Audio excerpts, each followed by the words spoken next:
రోజు 1000 కమలాలతో శివలింగానికి అర్చన చెయ్యాలని నియమం పెట్టుకున్నాడు. రోజు చేస్తున్నాడు అలాగా. ఆయన ఏదో దాన్ని ఒక 21 రోజులు నియమం పెట్టుకున్నాడు. 20 రోజులు సాగింది. శివుడు ఊరుకుంటాడా? విష్ణువైనా సరే పరీక్షే.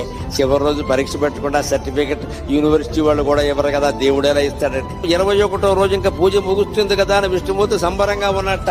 రోజు చెరువులో 1100 కమలాలు పైన పోస్తున్నా, నేను 1000 పోస్తున్నాను, బాగున్నావు చూసి అంచేత అలా అని పెడితే ఆ వేళ ఆశ్చర్యకరంగా 999 పూసాయి. ఎంత వెతికినా 1000 కమలం కనపడాలి.